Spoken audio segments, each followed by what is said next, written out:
বন্ধুরা, আজকে আমরা এমন একটা ক্যাপসুল নিয়ে কথা বলবো যেটা আমাদের অনেকের ঘরেই থাকে, কিন্তু এর আসল ক্ষমতা এবং এর পিছনে ভয়ঙ্কর বিপদ সম্পর্কে আমরা 90% মানুষই জানি না। স্ক্রিনে যে ওষুধটি দেখছেন এর নাম ডক্সিক্যাপ 100 mg। এটি রেনেটা কোম্পানির তৈরি একটি অত্যন্ত শক্তিশালী অ্যান্টিবায়োটিক। অনেকেই মনে করেন এটা শুধু ব্রণের ওষুধ, কিন্তু ধারণাটা সম্পূর্ণ ভুল। এটি আপনার শরীরের এমন কিছু কঠিন রোগ গোড়া থেকে পরিষ্কার করতে পারে বা আপনি কল্পনাও করতে পারবেন না। কিন্তু এই ক্যাপসুলটা খাওয়ার এবং বয়স অনুযায়ী এর ডোজ নির্ধারণের কিছু অদ্ভুত ও কড়া নিয়ম আছে, যা না মানলে আপনার উপকারের চেয়ে ক্ষতি হবে 100 গুণ বেশি। চলুন জেনে নেই এটি কোন কোন রোগের জন্য খাওয়া যাবে এবং এর উপকারিতা। বন্ধুরা, ডক্সিক্যাপ ক্যাপসুল মূল উপাদান হলো ডক্সিসাইক্লিন সাইক্লেট। এটি শরীরে প্রবেশ করে ক্ষতিকর ব্যাকটেরিয়ার বংশবৃদ্ধি একদম থামিয়ে দেয়। আসুন জেনে নিই এটির উপকারিতা। ব্রণ দূর করতে, যাদের মুখে বা পিঠে প্রচণ্ড পুঁজযুক্ত তীব্র ব্রণ হয় যা সাধারণ ক্রিম ফেসওয়াশে কমে না, এটি চামড়ার ভেতরের ব্যাকটেরিয়া ও প্রদাহ দূর করতে ত্বককে মসৃণ করে তোলে। এই মেডিসিন নিউমোনিয়া ও বুকের ইনফেকশন, অতিরিক্ত ঠান্ডায় ফুসফুসে ব্যাকটেরিয়া সংক্রমণ ঘটলে অর্থাৎ নিউমোনিয়া বা ব্রঙ্কাইটিসের মতো শ্বাসনালীর তীব্র ইনফেকশন দূর করতে এটি দারুণ কাজ করে। ইউরিন ইনফেকশন বা প্রস্রাবের জ্বালাপোড়া, প্রস্রাবের ইনফেকশন ও তলপেটে ব্যথার মতো কষ্টদায়ক সমস্যা এই ওষুধটি খেলে দ্রুত নিয়ন্ত্রণে আসে। টাইফয়েডের ও পেটের ইনফেকশন, দূষিত পানি বা খাবারের মাধ্যমে শরীরে টাইফয়েডের ব্যাকটেরিয়া ঢুকলে তা পুরোপুরি নিরাময় করতে ডক্সিক্যাপ অত্যন্ত কার্যকরী একটি মেডিসিন।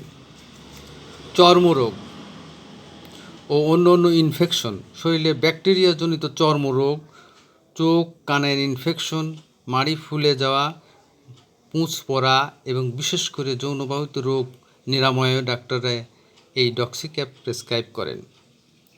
বয়স অনুযায়ী খাওয়ার নিয়ম। বন্ধুরা, এই ডক্সিক্যাপ বয়স অনুযায়ী কিভাবে কতটা পরিমাণে খেতে হয় মনে রাখবেন। ডোজ ভুল করলে কিন্তু অ্যান্টিবায়োটিক শরীরে কাজ করবে না। এটির বয়স 8 বছরের নিচের শুরুতেই কড়া সতর্কতা। 8 বছরের কম বয়সী শিশুদের জন্য ডক্সিক্যাপ জাতীয় ওষুধ সম্পূর্ণ নিষিদ্ধ। এটি খাওয়ালে শিশুর দাঁতের রং স্থায়ীভাবে নষ্ট হয় এবং হাড়ের গঠনে বাধার সৃষ্টি হয়। বয়স 8 থেকে 12 বছর বয়সী শিশুর ওজন 45 কেজির কম হলে তবে ডাক্তারের ওজনের উপর ভিত্তি করে ডোজ ঠিক করেন। তবে ওজন যদি 45 কেজির বেশি হলে বড়দের মতোই ডোজ দেওয়া হয়। 12 বছরের বেশি ও প্রাপ্তবয়স্কদের ডোজ। সাধারণত ইনফেকশনের চিকিৎসায় প্রথম দিন সকালে একটি এবং রাতে একটি ক্যাপসুল খেতে হয়। এরপর পরের দিনগুলো থেকে প্রতিদিন মাত্র একটি করে ক্যাপসুল চলে।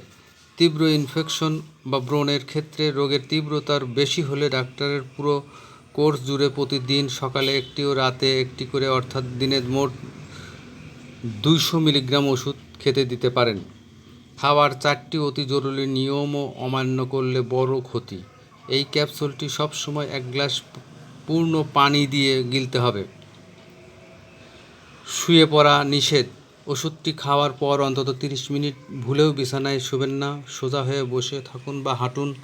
তা না হলে এটি খাদ্যনালীতে আটকে ক্ষত বা আলসার তৈরি করতে পারে। ভরা পেটে খাওয়া, খালি পেটে খেলে তীব্র গ্যাস্ট্রিক বা বমি হতে পারে, তাই সবসময় ভারী খাবারের পর এটি খাবেন। দুধ ও ক্যালসিয়াম এড়িয়ে চলা। এই ওষুধ খাওয়ার আগে পরে 2 ঘন্টা দুধ, দই বা ক্যালসিয়াম ও আয়রন ট্যাবলেট খাওয়া যাবে না। এতে ওষুধের কার্যক্ষমতা নষ্ট হয়ে যায়। সবশেষে মনে রাখবেন, গর্ভবতী নারী ও স্তন্যদানকারী মায়েদের জন্য এই ওষুধ খাওয়া সম্পূর্ণ নিষেধ। আর ডাক্তারের পরামর্শ বা প্রেসক্রিপশন ছাড়া এটি নিজে কিনে কখনোই খাবেন না। সম্পূর্ণ কোর্স শেষ না করে মাঝপথে ওষুধ ছেড়ে দিলে ব্যাকটেরিয়া আরও শক্তিশালী হয়ে যাবে। আশা করি আজকের তথ্যগুলো আপনাদের ভালো লেগেছে। ভিডিওটি উপকারী মনে হলে অবশ্যই একটি লাইক দিন, সবার সাথে শেয়ার করুন এবং এই চ্যানেলে নতুন হয়ে থাকলে এখনই সাবস্ক্রাইব করুন, এর বেল আইকনটি বাজিয়ে রাখুন। আপনার কোনো প্রশ্ন থাকলে নিচে কমেন্ট করুন। সবাই ভালো থাকুন, সুস্থ থাকুন। আল্লাহ হাফেজ।